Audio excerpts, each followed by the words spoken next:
Great job, guys. We got enough popcorn on it for everybody. All right, you're now popping ears. What is that? You young lady gonna help me make popcorn? Right around the corner. Here, right there, right up here. Here's my little popping ear stuff. You can stand up on the hay bale if that'll help. Yeah. Who else gonna help me make popcorn? Who else wanna help me make popcorn? How you doing, young man?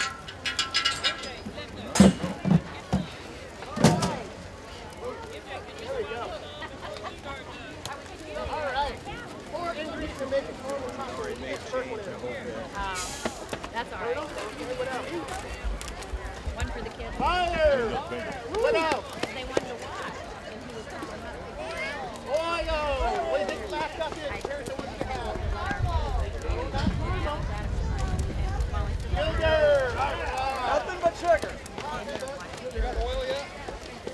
Go! Here it is. There's the task after here.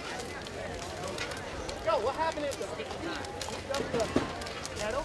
The kettle heats up the oil. The oil heats up the sugar. Keep working this one.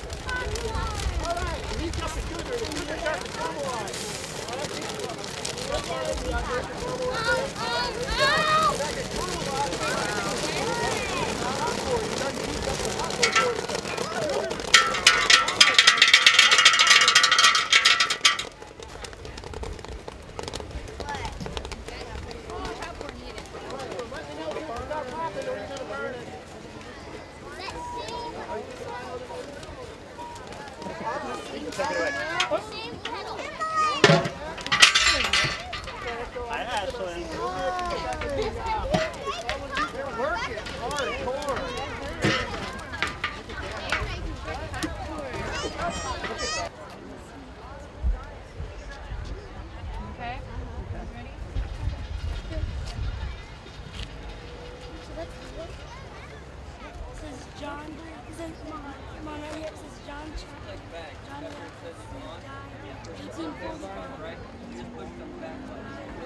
This is interactive. Is this a natural process? Yes, it is. But we're not just talking about the natural process. We're talking about what we do to bring this into the rivers, and that means every time we build something, a road, a roof, a bridge, we make these huge piles of dirt, and we don't protect the river from that dirt, or that dirt from the rain. And when the rain comes, it makes all this into mud and takes it out to the river, bringing to us this effect right here. So these are some of the challenges that we have in our water supply. Does it make sense that we do all this to our river only to turn around and try to make our clean drinking water out of it?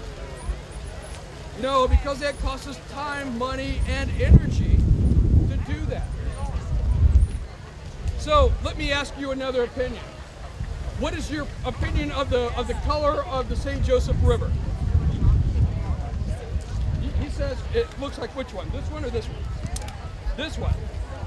Well, I have news for you. This is actually a water sample drawn from the St. Joseph River. I did nothing to it, sir. I took this river sample about 2 days after a rainfall, and if you look carefully, you can see some stuff collected in the bottom, but let me shake it up to show you what it looked like when I took the sample. And there we go. Now we see some things floating around in it. So what is the color of water? It's clear. So what are we seeing when we see that color? All the stuff that we put into the river. So it's just like a prism. All those things that we have that we put into the river are being refracted through light back to our eyes, and that's what gives us the color. Now, is brown a bad color for the river? Obviously too much brown, yes. What would be a natural color for our rivers?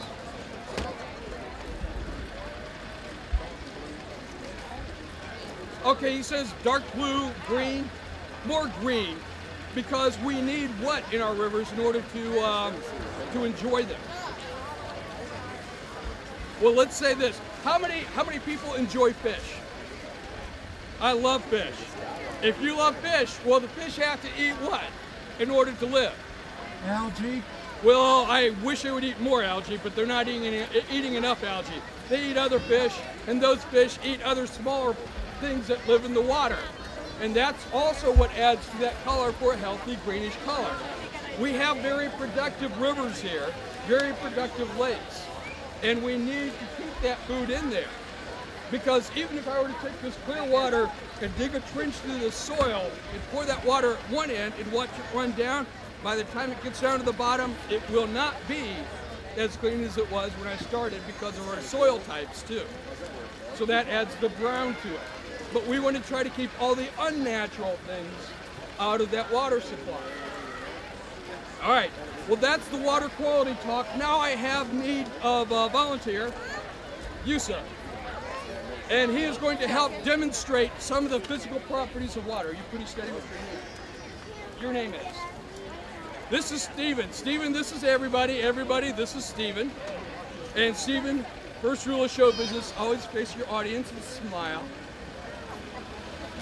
All right, and stay to my left side because that's where I present best. All right, Stephen is going to take this dropper full of water, and he is going to try to place as many drops of water on the head of this penny as he can before it overflows. You think you can do that? Do you have an estimate for Stephen as to how many drops he can fit on the head of that penny before it overflows? How many? 52. 5. 5. 1. Be very careful. Try to be as consistent as possible. All right, and somebody keep count for him.